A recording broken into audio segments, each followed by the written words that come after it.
पाकिस्तान का जावेद नाम का शख्स सऊदी अरब जाता है और सऊदी अरब में एक मालिक के पास, जिस सऊदी शेख के पास वो काम करता है, उसका शेख बहुत ही पैसे वाला था और बहुत ही रंगीन मिजाज का आदमी था। जावेद ने सऊदी और दुबई के शेखों और कफीलों के बारे में सुन रखा था कि इनके पास पैसों की कोई कमी नहीं रहती। ये अपने पैसों को अपनी अय्याशियों में बहुत ज़्यादा उड़ा देते हैं। और जिस दिन से अपने शेख अपने मालिक के पास काम करने पहुंचा था, उसके शेख के एक बहुत बड़ा फार्म हाउस था और उस फार्म हाउस की देखभाल जावेद ही करता था। उस फार्म हाउस पे जावेद का शेख रात में आता और पूरी रात वहाँ रुकता और रुकने के बाद सुबह वो अपने कंपनी, अपने बिजनेस में फिर से ध्यान देने लगता। जावेद एक रात कुछ ऐसा देख लेता है जिसको देखने के बाद जावेद की रातों की नींद उड़ जाती है। जावेद उस फार्म हाउस पे अलग अलग लड़कियां देख रहा था। उसका मालिक इतना रंगीन मिजाज का था कि अलग अलग देशों से उस फार्म हाउस पे लड़कियां मंगाता और उनके ऊपर बहुत ज़्यादा पैसे लुटा रहा था। जावेद के दिमाग में इन पैसों को देखने के बाद उसके दिमाग में एक ख्याल, एक नाजायज़ पैसा कमाने का तरीका घूमने लगता है।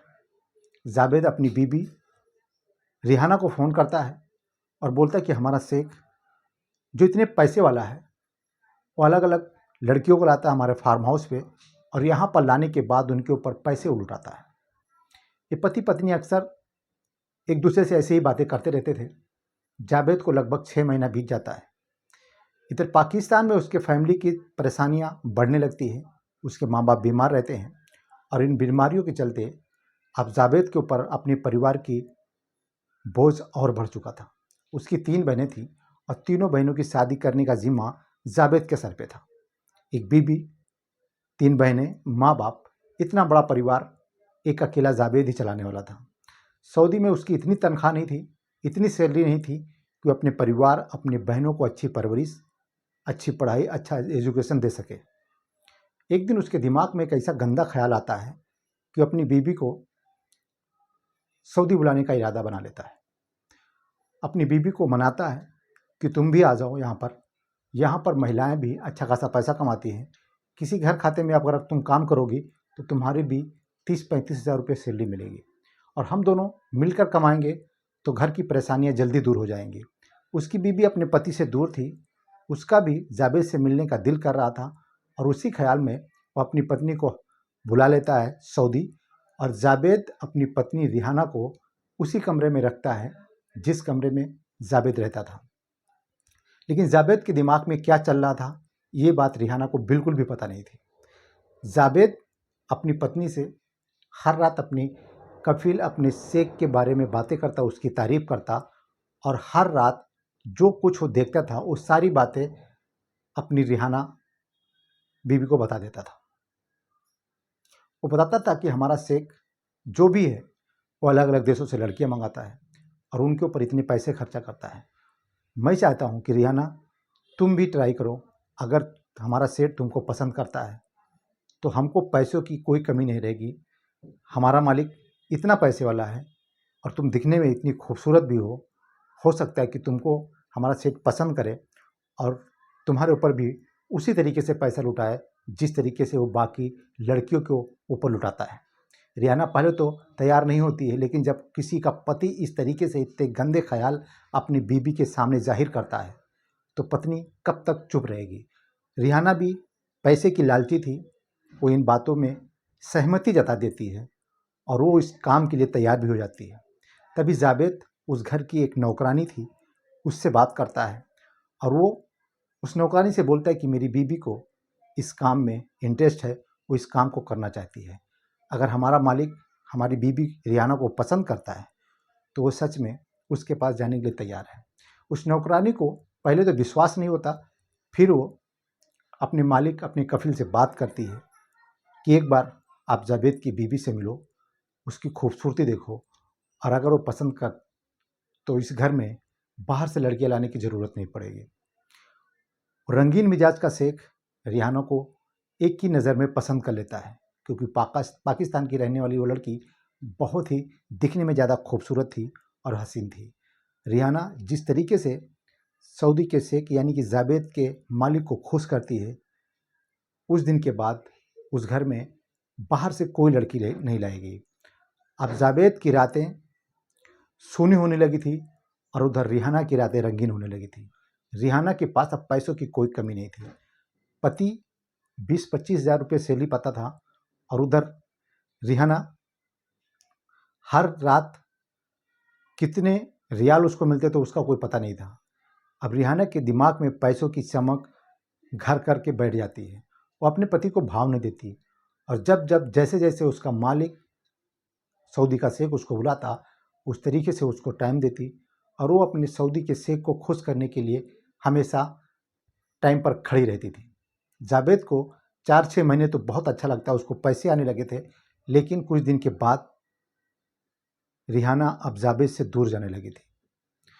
उस सऊदी के शेख के इतने करीब पहुंच चुकी थी कि सऊदी का शेख अब वो उसको अपनी बीवी, अपनी घर वाली बनाने के लिए भी तैयार हो गया था। जावेद ने जब ये सुना, ये देखा तो उसके पैरों के नीचे से ज़मीन खिसक गई। उसने अपने पैर पे खुद कुल्हाड़ी मारी थी अपनी बीवी रिहाना को सऊदी में बुलाने के बाद। तो सऊदी का शेख जब रिहाना के इतने करीब आ गया, उससे शादी करने के लिए बात करने लगा, तो जावेद परेशान रहने लगा। वो अपनी बीवी को समझाने लगा और जब जब रिहाना से वो इस बारे में बात करता तो रिहाना उसके ऊपर गुस्सा करती। वो उसको बोलती कि तुमने ही तो हमको उसके पास भेजा, मैं तो कभी जाने के लिए तैयार ही नहीं थी, लेकिन जब तुम हमको उसके पास भेज चुके हो और वो मेरे साथ खुश है, मैं भी उसके साथ खुश हूँ, तो अब तुमको क्या प्रॉब्लम है? तुमको तो पैसा चाहिए और वो पैसा मैं तुमको देती रहूँगी। जावेद को अपनी बीवी दूर जाते हुए दिख रही थी और वे सब बातें उसको अच्छी नहीं लग रही थी।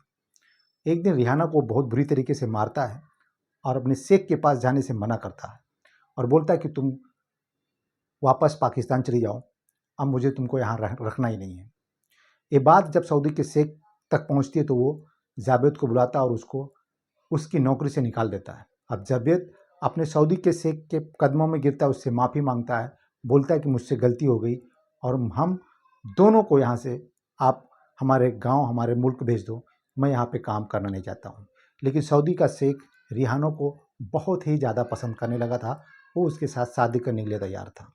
सऊदी के शेख की पहले 2 पत्नियाँ थीं और वो तीसरी पत्नी रिहाना को बनाना चाहता था।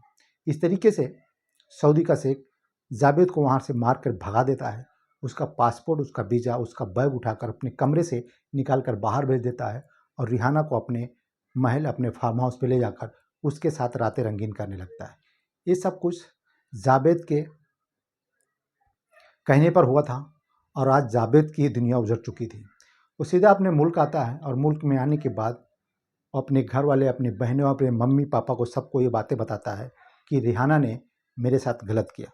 लेकिन एक दिन रिहाना का जब उधर से फ़ोन आता है और वो अपनी पूरी हकीकत जावेद के बारे में जब घर वालों को बताती है तो घर वाले भी जावेद के ऊपर गुस्सा करते हैं, उसको गाली देते हैं और उसके माँ बाप जावेद को अपने घर से निकाल देते हैं।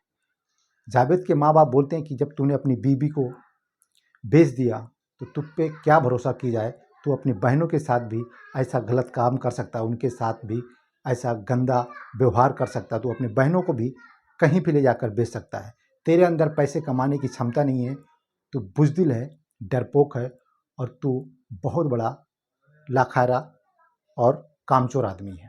ये सब बातें सुनने के बाद जावेद अपने घर से निकल जाता है।